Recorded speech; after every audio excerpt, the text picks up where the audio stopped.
Donc l'hôpital privé gériatrique Les Magnoliens est un établissement de santé gériatrique qui a été créé par les caisses de retraite de la GIRCARCO, qui ont toujours souhaité que cet établissement soit un établissement innovant et qui intègre des techniques nouvelles, donc, notamment dans tout ce qui est prise en charge non pharmacologique des patients atteints de la maladie d'Alzheimer.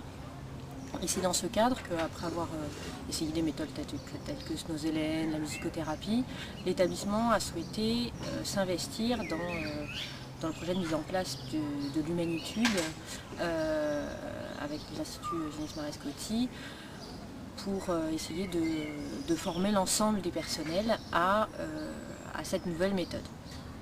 Donc nous avons d'abord commencé par une sensibilisation, je dirais, de l'équipe de direction, des médecins, des cadres, puis une grande journée de formation dans laquelle il y a eu à peu près 80 personnels de l'établissement qui ont pu se voir présenter la méthodologie sur site, ainsi que des partenaires extérieurs à l'établissement.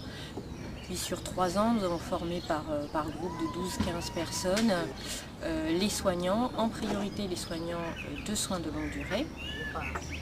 Puis désormais, nous allons également étendre la formation aux soignants de médecine et de soins de suite. Donc on a à peu près aujourd'hui 80 soignants sur 250 exerçants dans l'établissement qui sont formés à la méthode Gineste Marescotti. Parallèlement, on a 3 référents qui ont été formés et 3 autres référents qui vont être formés cette année. Ces référents ont mis en place des mini-sessions de formation ou de réappropriation des données qui peuvent être apportées pendant les différentes sessions de formation pour essayer vraiment de permettre l'application au quotidien, d'essayer de lever certaines difficultés qu'on peut rencontrer, parce que c'est un peu facile, je dirais, pendant la formation, mais bon, quand on est confronté à des difficultés matérielles, à des accès peut-être à du matériel qui n'est pas disponible, à une organisation de la chambre qui n'est pas complètement fonctionnelle par rapport à la méthode, c'est plus difficile à mettre en œuvre. Donc tout ce travail aujourd'hui, on se rend compte, nous, qui porte ses fruits, et notamment sur un certain nombre de troubles du comportement. On a de moins en moins de patients qui sont prostrés, pour lesquels les toilettes sont vraiment des toilettes très très difficiles parce que la personne est complètement opposante, même si elle ne s'exprime plus du tout, son opposition est marquée par le fait que musculairement elle est complètement rétractée. Donc ces patients-là, on s'aperçoit que les soignants arrivent petit à petit à les décontracter. On s'aperçoit aussi que les différents formateurs qui peuvent venir pour former de nouveaux groupes, aujourd'hui diffusent certains principes qui semblent naturels aux soignants. Se mettre à la hauteur d'un patient, rentrer dans son champ de vision en face de lui, c'est maintenant quelque chose que les soignants trouvent normal. Ils le trouvent normal parce que la majorité des professionnels le font naturellement.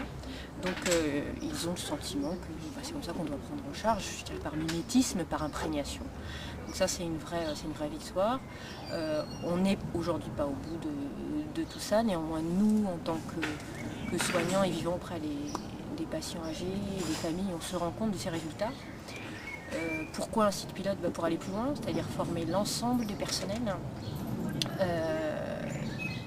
de façon systématique, mieux les encadrer avec donc des référents sur chacun des services de façon à ce qu'ils puissent au quotidien améliorer leur pratique, puisque c'est aussi ça, c'est toujours progresser, toujours se remettre en question par rapport à la prise en charge, puisque le principe c'est vraiment une prise en charge individualisée.